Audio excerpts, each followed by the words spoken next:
అదేవిధంగా నేను కంప్లీట్ చేసి ఈరోజు కంప్లీట్ అయింది.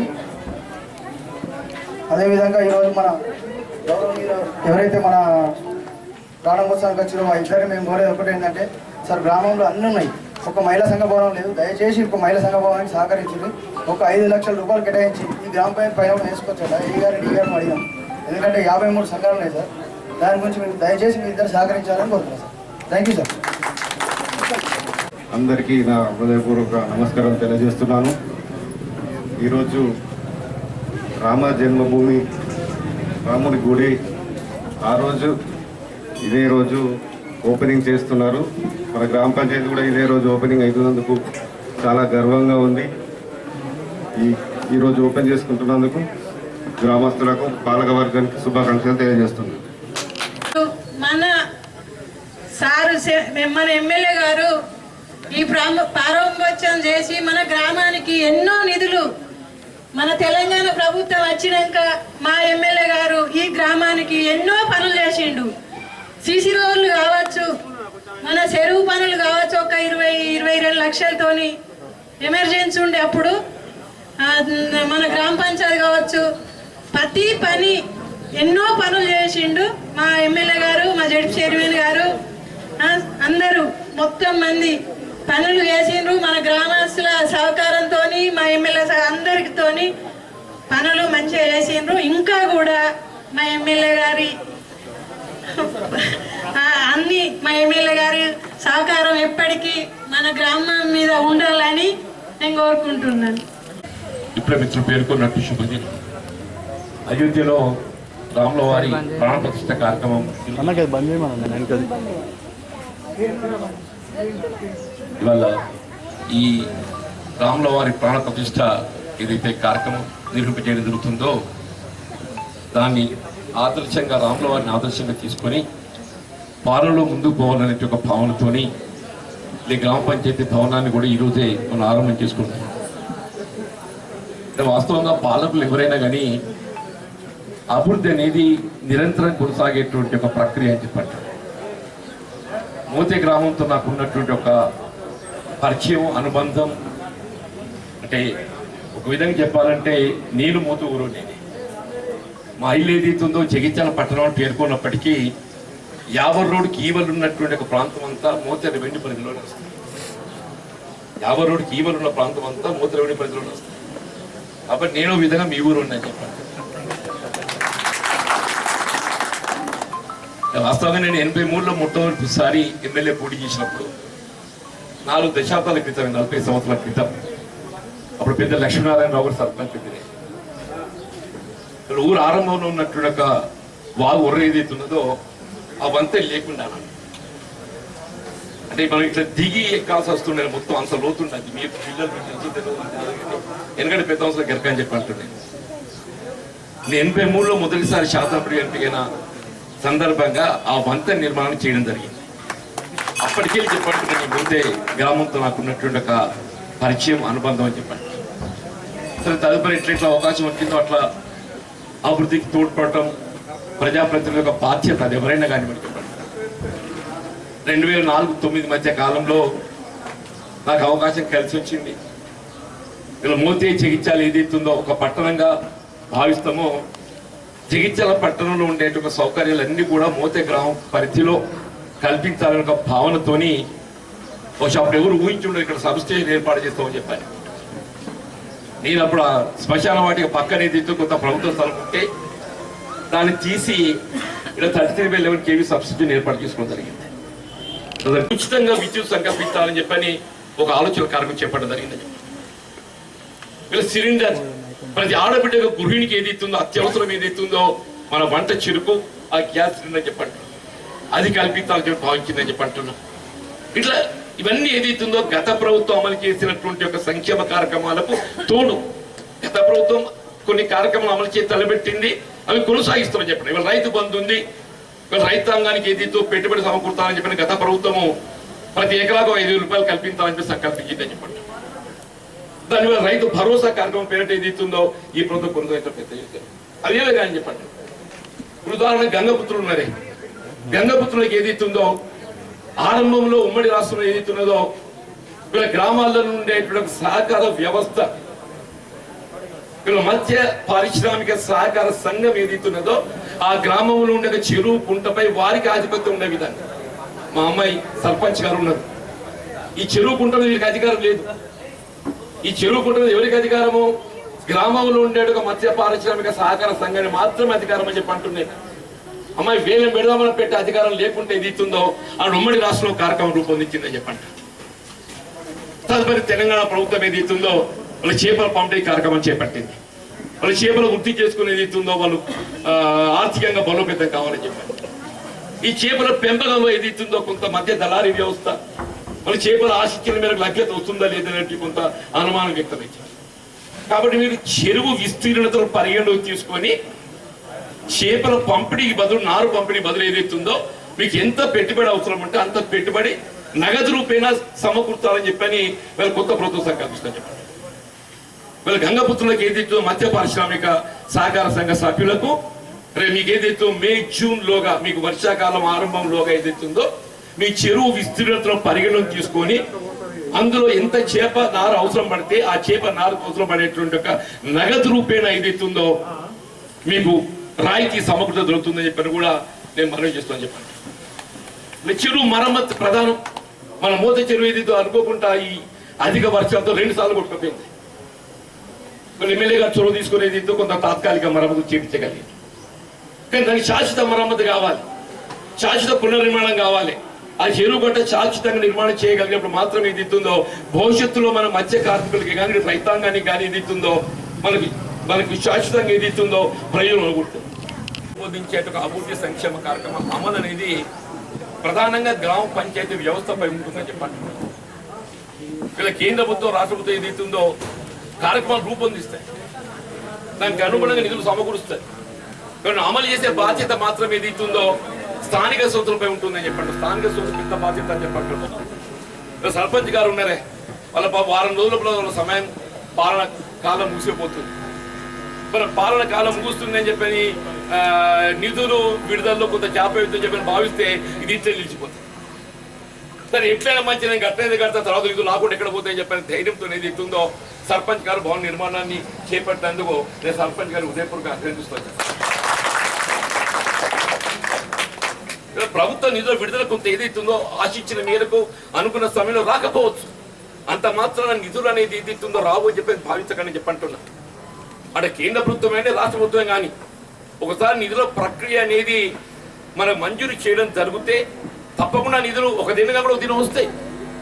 మీకు రావాల్సినటువంటి బకాయిలు పెండింగ్ బకాయిలు ఏదైతుందో మీకు తప్పకుండా ఏదైతే మార్చి బడ్జెట్ లోగా మీ పైసా పెండింగ్ బకాయిలు ఇచ్చి స్థానిక సంస్థలు మరింత బలోపేతం చేయడానికి స్థానిక సంస్థలు బలోపేతంగా ఉంటేనే గ్రామాలు అభివృద్ధి చెందుతాయి. ఇలా గ్రామాలే దేశానికి పట్టుకోమని చెప్పంటున్నాను. ఆ గ్రామాల అభివృద్ధి పాటుపడే ప్రతి ఒక్క రాజకీయ పార్టీ బాధ్యత అని చెప్పండి, ప్రతి ప్రభుత్వం యొక్క బాధ్యత. ఇవాళ ఈ గ్రామానికి సంబంధించి ఇలా మిత్రులు స్థానిక శాసకులు సంజయ్ కుమార్ గారు కానీ, మన సోదరి జిల్లా పరిషత్ అధ్యక్షురాలు వసంత గారు కానీ, మా లక్ష్మి ఆడబిడ్డ ఆమె భర్త రాజన్న సర్పంచ్. ఎందుకంటే నేను ప్రెసిడెంట్ ఉన్నాడు, సర్పంచ్ ఉన్నాడు. అందరూ అనుకుంటారు లీడర్లు కాగానే బాగా సంపాదిస్తామని చెప్పి అనుకుంటారా. రాజన్ అయితే నాకు తెలుసావా నువ్వు ఎట్లా గడుపుతున్నావు ఏందో నాకు తెలియదు, కానీ రాజన్ అయితే ఇన్ని కష్టపడడం నాకు తెలుసావా అని చెప్పంటారు. స్థానిక సోదరు ప్రజాప్రతినిధుల యొక్క ఆర్థిక సమస్యలు దూరపని కనబడినాయని ఇంట్లో నుంచి తెలిస్తే సమస్యలు ఎట్లుంటాయని చెప్పంటారు. ఏది ఎట్లున్నా సమన్వయంతో కలిసిపోయిన మా బాధ్యత భావిస్తామని చెప్పంటున్నా. రాజకీయంగా మాకు భిన్నాభిప్రాయాలు ఉన్నప్పటికీ కూడా ఇలా గ్రామాల అభివృద్ధి కొరకు ఏది ఇస్తుందో వీళ్ళు మీరు గ్రామ స్థాయి ఉండేటువంటి ప్రజాప్రతినిధులు ఏ కార్యక్రమం చేపట్టినా వాళ్ళు నా వంతు బాధ్యత సహకారం కల్పించి చేయటం నేను బాధ్యత భావిస్తానని చెప్పి మనవి చేస్తూ వీళ్ళు వాస్తవంగా లక్ష్మణ్ కుమార్ గారు మన ప్రభుత్వ విప్ వారు ఏదైతుందో ధర్మపురి శాసనసభ్యులు వారు ఇందులో పాల్గొనవలసి ఉంటుంది, వారు వస్తామని చెప్పి నన్ను కూడా ఫోన్ చేసి. కానీ ఏమైందమ్మంటే వాళ్ళు ఈ రాముల వారి ప్రాణప్రతిష్ఠ కార్యక్రమంలో కొంత వారు అంటే అక్కడ ఒత్తిడి పెరగడంతో ఏదైతుందో జాప్యం అయితే చెప్పాలి. నేను మరి ఎందుకంటే మన గ్రామంలో కూడా అందరూ ఈ ప్రాణప్రతిష్ఠ కార్యక్రమంలో వాళ్ళ అన్నదాన ఇవన్నీ ఉన్నాయి కాబట్టి వీళ్ళు ఎక్కువసేపు వేచి సమంజసం కాదు అని చెప్పని నేను వారిని మేమే తీసుకుంటాం అన్న మీరు దయచేసి అని చెప్పండి వారికి అనుమతి తీసుకొని ఇక్కడికి వచ్చినాం. భవిష్యత్తులో గ్రామానికి సంబంధించిన అభివృద్ధికి ఏ కార్యక్రమాలు ఉన్నా కానీ లక్ష్మణ్ కుమార్ గారి యొక్క సహకారం, ఎందుకంటే ప్రత్యేక ఎందుకు చెప్తున్నానంటే మన జిల్లాలో ఇవాళ మంత్రి లేడే, ఆయన మంత్రి హోదాతో లక్ష్మణ్ కుమార్ గారు ఉన్నారు. గ్రామానికి సంబంధించిన ఒక అభివృద్ధి కానీ సంక్షేమ కార్యక్రమంలో ఏ సమస్య ఉన్నా కానీ నేను లక్ష్మణ్ కుమార్ గారి దృష్టికి తీసుకెళ్లి వాటి పరిష్కారానికి తోడ్పడతా అని చెప్పి మనం చేస్తూ నేను వీళ్ళ మిత్రులు జగన్మోహన్ రావు గారు కూడా ఈ కార్యక్రమం పాల్గొన్న వారు విదేశాల్లో ఉంటారు. వారి వాళ్ళ సమయానికి పెరిగి వచ్చినందుకు గ్రామ అభివృద్ధిలో కూడా వారి యొక్క సహకారం పెంచేస్తున్నది.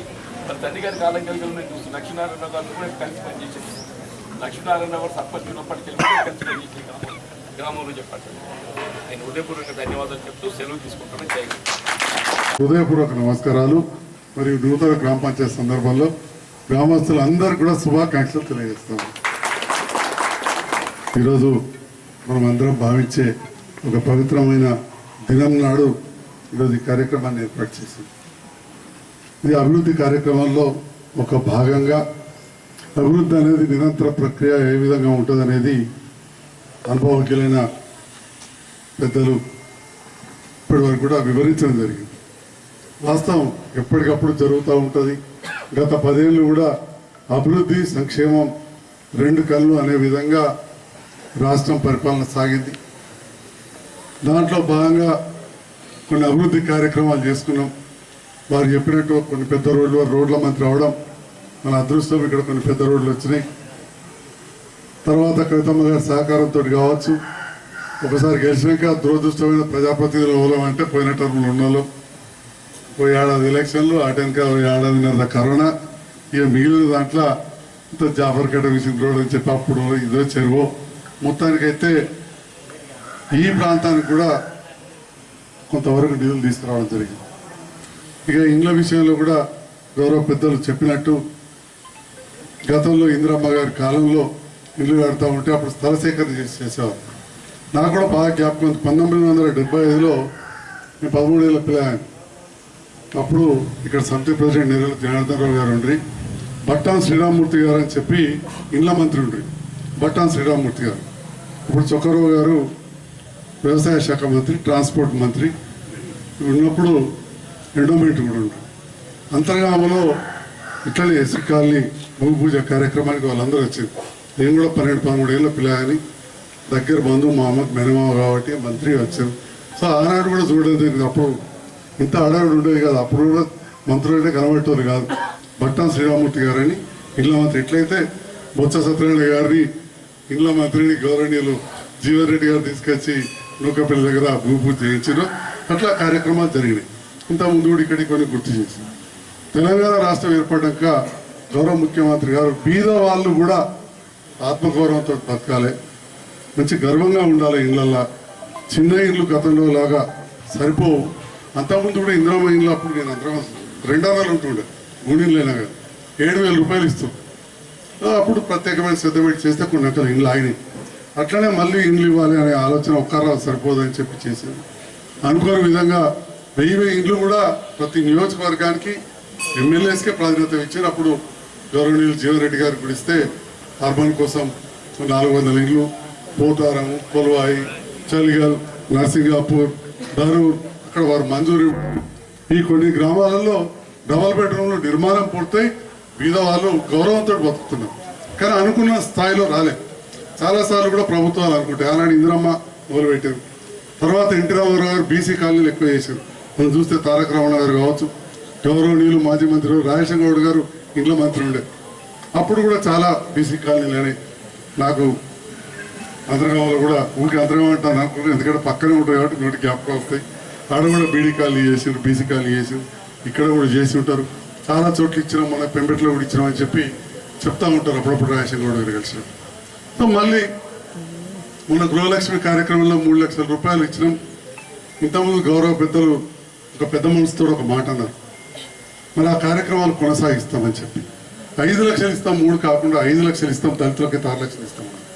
కానీ అనుకోకుండా మరి మొన్న జిల్లా ఇన్ఛార్జ్ మంత్రి ఉత్తమ్ కుమార్ రెడ్డి గారు వచ్చినప్పుడు కూడా కరీంనగర్లో కౌశిక్ రెడ్డి గారు అడిగారు, మరి కట్టున్న వాడి పరిస్థితి ఏందని చెప్పి అడిగితే మొదలుపెట్టిన ఓకే అని మిగతా ఆపండి అన్నారు. దయచేసి నేను రిక్వెస్ట్ చేసేదంటే, శాసనసభ్యులుగా నేను గెలిచిన కావచ్చు, కానీ మీరు శాసనమండలి సభ్యులుగా సీనియర్ నాయకులుగా మీరు రేపు ముఖ్యమంత్రి గారికి దయచేసి తెలియజేసి గతంలో ఏవైతే మంజూరైనాయో వాళ్ళు మొదలు పెట్టుకున్నారో, పిల్లలు లేపుకున్నారో వాళ్ళకి తప్పకుండా డబ్బులు వచ్చే విధంగా కూడా చూడాలి. అందులో అవకతవకలు జరగలేదని నేను అనుకుంటున్నాను, ఎందుకంటే నేను అధికారుల ద్వారా జరిగినాయి. ఉన్న వాళ్ళకి అట్లా వస్తే తీసేస్తే పర్వాలేదు, కానీ బీద వాళ్లకు ఎవరికైతే మంజూరు వచ్చినాయో వాళ్ళకి తప్పకుండా మళ్ళీ వచ్చే విధంగా కూడా చూడాల్సిందిగా ఈ సందర్భంలో వేదిక ద్వారా నేను వారికి కోరుతా ఉన్నాను గౌరవమంత్రి.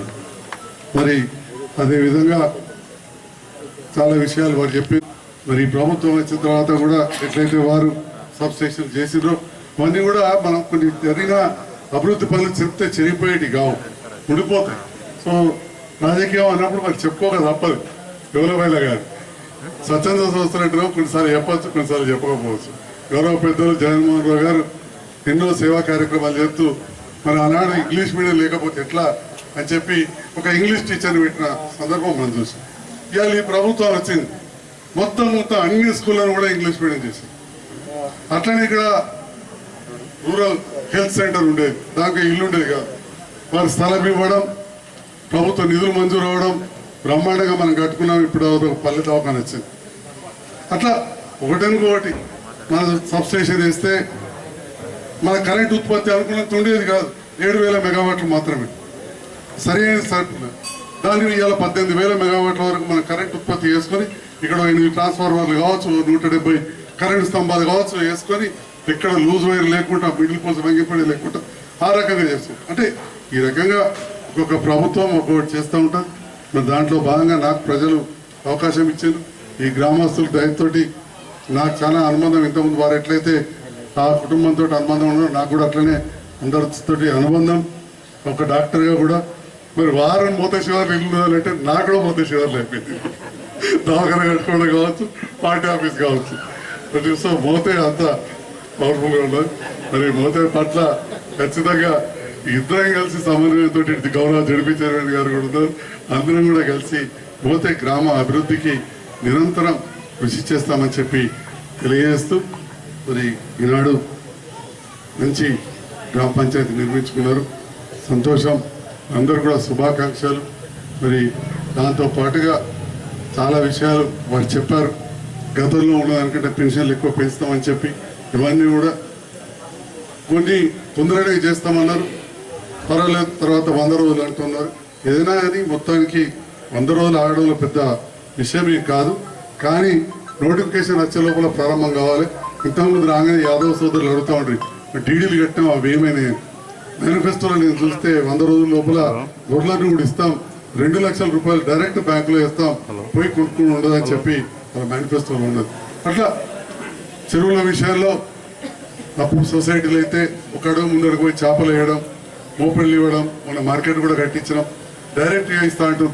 అంటే ఇవన్నీ కూడా ఒకటి జరుగుతుంటే తొందరగా జరగాలని చెప్పి కరోనా లాంటి భయంకరమైన వ్యాధి వచ్చి పైసలు లేకుంటే మేము ఇబ్బంది పడ్డట్టు కాకుండా ఇప్పుడున్న కొత్త కాంగ్రెస్ ప్రభుత్వం మంచిగా ఆ భగవంతుడి రాముని ఆశీర్వాదంతో కావచ్చు, ఎవరు దేవుడిని నమ్మితే ఆర్థికంగా పరిపుష్టిగా ఉండి సామాన్యులకు నిధులు అంతకంటే ఎక్కువ వచ్చే విధంగా మా ఆశ్రమాలకు, మా అంగన్వాడీ టీచర్ అమ్మలకు జీతాలు మేము 300 చేసాం, మళ్ళొక 300 పెంచే విధంగా ఆర్థిక వ్యవస్థ పరిపుష్టిగా ఉండి ప్రజలకు సేవలు అందాలని చెప్పి నేను భావిస్తూ ఈ అవకాశం ఇచ్చిన అందరికీ కూడా ధన్యవాదాలు తెలియజేస్తాను. పచ్చదనంతో మరి ఈరోజు నిండిపోయింది. అదేవిధంగా స్వచ్ఛంగా ఉండాలి ఊరు గ్రామం అంతా కూడా అని ఈనాడు మరి పచ్చదనం పరిశుభ్రతతోటి అనేక కార్యక్రమాలు చేసుకోవడం జరిగింది. అదేవిధంగా ఊరికి ట్యాంకర్ ట్రైలరు మరి చెత్త తీసేయాలి, ప్రజలందరూ కూడా ఆరోగ్యంగా ఉండాలని చెప్పేసి ఈనాడు గ్రామానికి మరి చెత్త సేకరణ కూడా మరి ట్రాక్టర్ ఇచ్చి గ్రామ పంచాయతీ ఒక గ్రామ సర్పంచ్ గారి బాధ్యతను పెంచడం జరిగింది. ఎందుకంటే మనం గెలిచిన తర్వాత గ్రామాన్ని పరిశుభ్రంగా ఉంచుకోలే, ప్రజల ఆరోగ్యం ముఖ్యం, అదేవిధంగా సంక్షేమం అభివృద్ధి ఫలాల్లో మనం ముందంజలో ఉండాలని చెప్పేసి ఈ విధంగా ఎవరికి వారికి ఒక బాధ్యత ఇవ్వడం జరిగింది.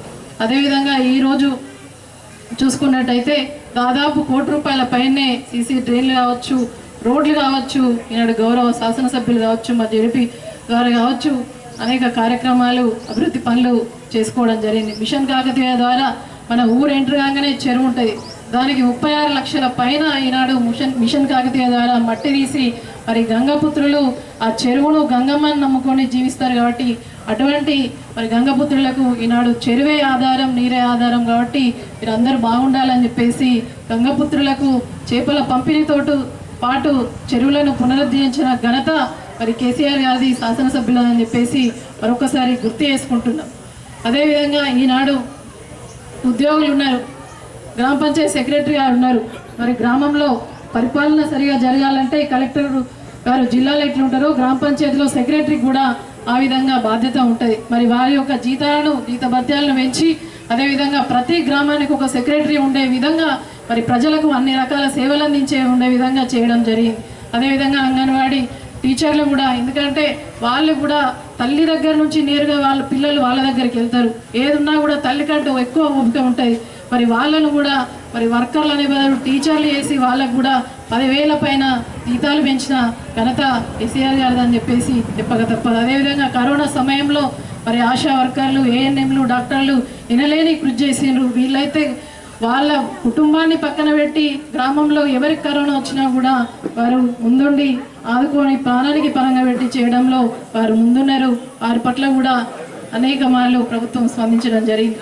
మరి ఇటువంటి వాళ్ళు అదేవిధంగా గ్రామంలో చాలామంది రైతులు ఉన్నారు. దాదాపు మోతే గ్రామం పెద్ద గ్రామం 1237 మంది రైతులకు దాదాపు 5 కోట్ల పైన రైతు బంధు ఇచ్చినాం.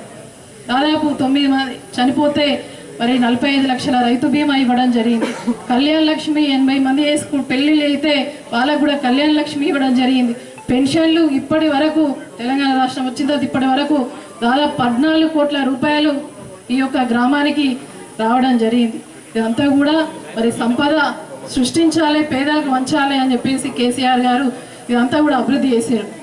పెద్దలు జీవన్ రెడ్డి గారు మాట్లాడినట్టుగా ఇవన్నీ సంక్షేమ ఫలాలు రైతులకు రైతు బీమా, రైతు బంధు ఏదైతే ఉందో వాళ్ళు రైతు భరోసా ద్వారా పెంచుతామన్నారు. సంతోషం. 1237 మంది రైతులు రైతు బంధు ఎప్పుడు వస్తుందని చెప్పేసి ఎదురు చూస్తూ ఉన్నారు, పొలం నాట్లేసి ఉన్నారు. అదేవిధంగా పెన్షన్లు పెంచుతా ఉన్నారు. మరి 100 రోజుల సమయంలో మరి పెంచుతామన్నారు. నిజంగా కూడా సంతోషం. కానీ మరి పార్లమెంటు ఎలక్షన్లు ఎప్పుడు వస్తాయో తెలియదు. ఎలక్షన్ కోడ్ వచ్చేలోపు మనం ఈ యొక్క పథకాలన్నీ కూడా కొనసాగించే విధంగా ఒక జీవో ఇచ్చినట్టయితే మరి ఎన్నికల ఆటంకం లేకుండా లబ్ధిదారులకు అన్ని రకాలుగా కూడా రైతు బీమా కావచ్చు, పెన్షన్లు కావచ్చు, మీరు ఏదైతే మేనిఫెస్టో పెట్టినరో మార్చి వరకల్లా, మార్చి 17 to 17 మధ్యలో 100 రోజులు అవుతాయి కాబట్టి మరి అప్పుడు ఎలక్షన్ కోడ్ వచ్చిందని చెప్పేసి చెప్పకుండా దాన్ని ముందే జీవో ఇచ్చినట్టయితే అన్ని రకాల వర్గాలకు మేలు జరిగే అవకాశం ఉంటుందని చెప్పేసి మీ ద్వారా ప్రభుత్వానికి తెలియజేయాల్సిందిగా ఇక్కడున్న ప్రజలందరి పక్షాన, రైతుల పక్షాన మీకు విజ్ఞప్తి చేస్తూ ఈనాడు గ్రామ పంచాయతీ భవనాన్ని ఓపెన్ చేసుకున్న సందర్భంగా అందరికి కూడా పేరు పేరున శుభాకాంక్షలు. Thank you.